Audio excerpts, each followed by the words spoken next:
আসসালামু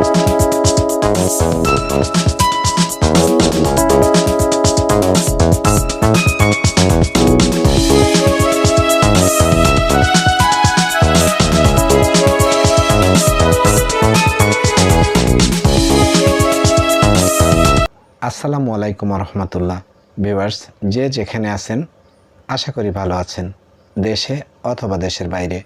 আমি মির্জা তারিকুল ইসলাম আছি আপনাদের সাথে এই মুহূর্তে আর একটা নতুন নিউজে। ভিউয়ার্স, চলেন নিউজটিতে দেখি কি লিখেছে। তার আগে আমি অনুরোধ করব, আপনি যদি এই চ্যানেলে নতুন হয়ে থাকেন তাহলে চ্যানেলটিকে সাবস্ক্রাইব করে বেল বাটনটি অন করে দিয়ে আমাদের সাথে থাকবেন। নিউজটিতে ভয়াবহ দূষণের কবলে দিল্লি, সব প্রাইমারি স্কুল বন্ধ ঘোষণা। ভিউয়ার্স, এর ভেতরে লিখেছে, ক্রমবর্ধমান বায়ু দূষণের কারণে দিল্লির সকল প্রাথমিক বিদ্যালয় বন্ধ ঘোষণা করেছে সরকার। শীত মৌসুম শুরুর আগেই ভয়াবহ বায়ু দূষণের বিপর্যস্ত হয়ে পড়েছে ভারতের রাজধানী নয়াদিল্লি। প্রতিদিনই বাতাসের মানের অবনতি হচ্ছে। তাপমাত্রা হ্রাস, ধোঁয়া, ধূলিকণা, বাতাসের কম গতি, যানবাহনের নির্গত ধোঁয়া এবং ফসলের খড় পোড়ানোর কারণে শীতকালে দিল্লি এবং উত্তর রাজ্যগুলোর প্রতি বছরই ধোঁয়াশার সম্মুখীন হয়। এক্সের একটি পোস্টে ভারতের দিল্লির মুখ্যমন্ত্রী অতিশী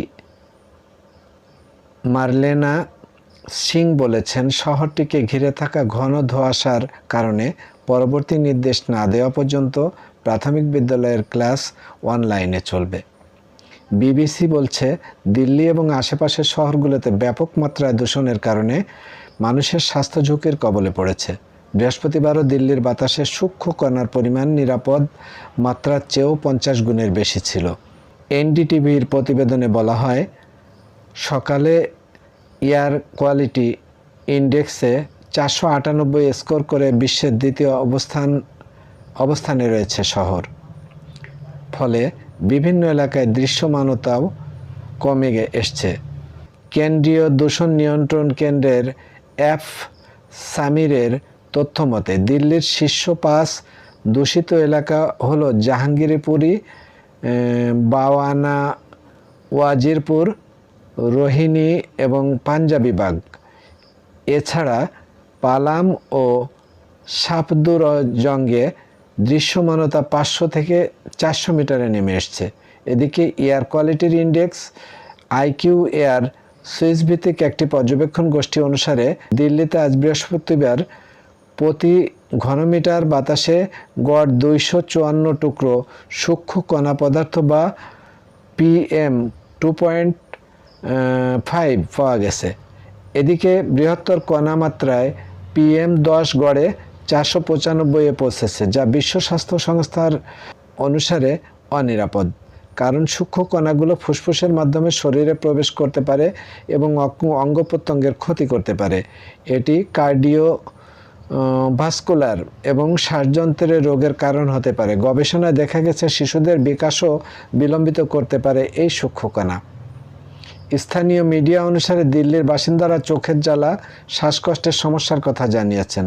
দূষণ মোকাবিলায় শুক্রবার সকাল 8টা থেকে কার্যকর হতে চলেছে 3য় স্তরের সতর্কতা গ্রেডের রেসপন্স অ্যাকশন প্ল্যান 3 বা GRAP-3।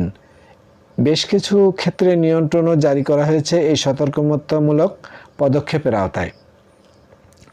দিল্লিতে এখনই প্রয়োজন নেই এমন নির্মাণের কাজ কিংবা ভাঙার কাজ আপাতত বন্ধ থাকবে। কমবে রাস্তায় চলাচলকারী বাসের সংখ্যাও। এছাড়া দিল্লির মুখ্যমন্ত্রী অতিশী মার্লেনা জানিয়েছেন, পরবর্তী সিদ্ধান্ত না জানানো পর্যন্ত আজ থেকে দিল্লির সব প্রাইমারি স্কুলে অনলাইনে পাঠদান চলবে। ভিউয়ার্স, এই ছিল এই নিউজটি। এই নিউজটি প্রকাশ করেছে কালের কণ্ঠ। কালের কণ্ঠের সূত্র দিয়েই এই নিউজটি আপনাদের সামনে আমি তুলে আনছি। ভিউয়ার্স, প্রাকৃতিক বিপর্যয় ভারতের নয়াদিল্লিতে। এই নয়াদিল্লির এই প্রাকৃতিক বিপর্যয়ের কারণে ছোট শিশুদের শরীরের উপর প্রতিক্রিয়া আসতে পারে। সেই কারণেই প্রাইমারি স্কুলকে বন্ধ ঘোষণা করা হয়েছে অনির্দিষ্টকালের জন্য। পরবর্তী নির্দেশনা না দেওয়া পর্যন্ত প্রাইমারি স্কুল বন্ধ থাকবে, অনলাইনে ক্লাস চলবে। ভিউয়ার্স, আপনারা যে যেখানে আছেন আশা করি ভালো আছেন, ভালো থাকবেন। এই প্রত্যাশা নিয়েই এই নিউজটি এখানে শেষ করছি। আমি মির্জা তারকুল ইসলাম।